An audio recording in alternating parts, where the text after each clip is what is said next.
Alberta grows half the barley in Canada, 1/3 of the barley in North America. It's, in my opinion, the best place in the world to be growing barley. And when the Red Shed boys get their hands on it, it turns into some kind of magic. Brewers and distillers get really passionate to know where their ingredients are coming from and following it from seed all the way through to combining. So we had to make sure that our equipment is capable of producing consistent product. We're running a model Ideal 9 right now, getting the same kind of capacity out of this combine as we were with our 2 Massey combines.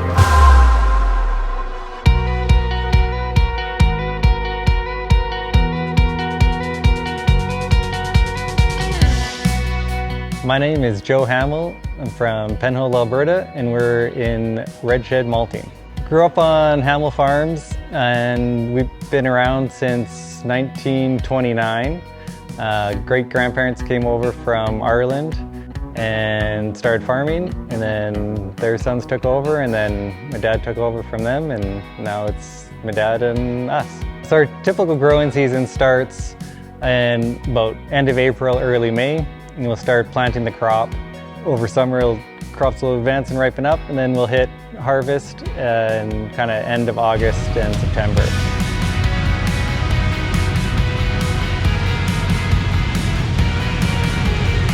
So we switched from selling all our crops as commodities to starting the malt business about 8 years ago.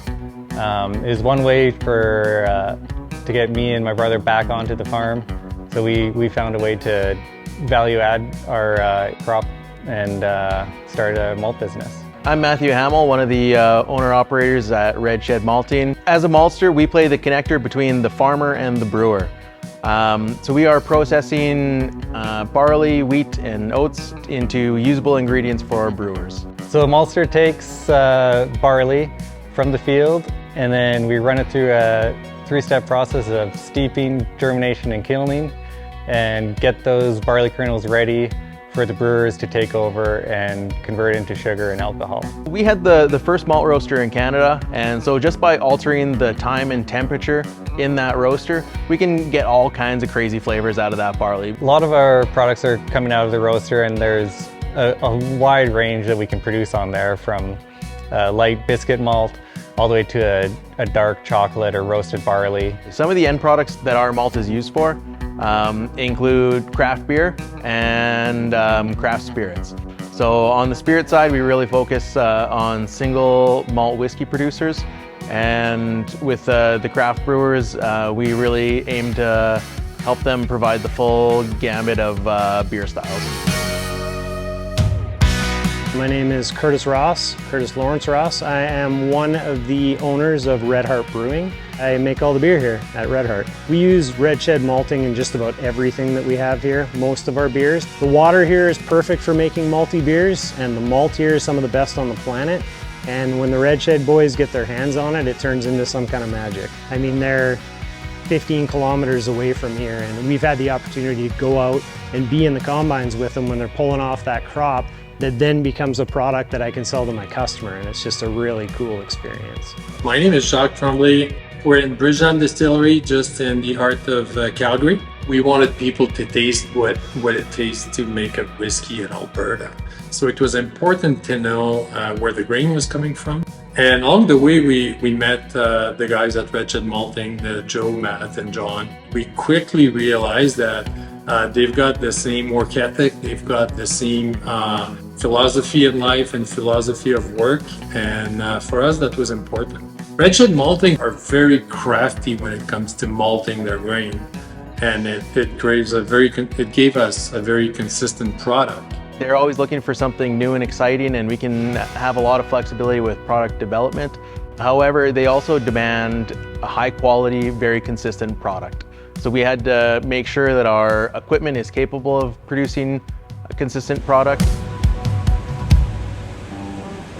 We're running a Ideal 9 right now. When we got the Ideal 9 combine, we traded 2 Massey combines in on it. One of the things we really like about the Ideal 9 combine is the way it handles the barley, because we want to treat that barley as gently as possible when we're harvesting it, so that we don't hurt the germination on it at all.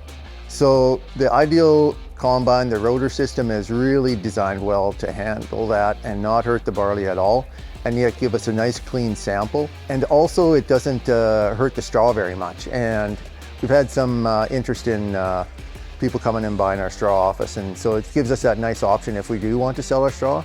And at the same time, if we want to work that straw on the ground, we have the chopper on the back, which is really good at chopping it up and putting it into the ground. The thing that we've noticed is we had 2 combines before, and we fueled both of them up and go and do a day's work. And we're fueling this combine up. We don't see that we're using any more fuel with this combine, and we're still getting just about the same amount of work as 2 combines done. So I think we've improved our fuel economy with the Fendt combine. And then the operation, you know, sitting in the cab, it's really nice to operate, nice and quiet. So one of the things that really drew us to the Ideal combine was the Gold Star program that they put out with it. I had to ask them a couple of times to explain it to me, because I just didn't think that that was possible, that was really the program. They've taken our combine back, they've serviced it for us, and they bring it back in tip-top shape. All the upgrades are done to it. So we think just the savings on not having to do those repairs on the combine at the end of the season is pretty big part of why we chose the Ideal combine. You know, when you have a Gold Star program like that on the combine, and you have the support of your dealership, it really makes for a winning combination.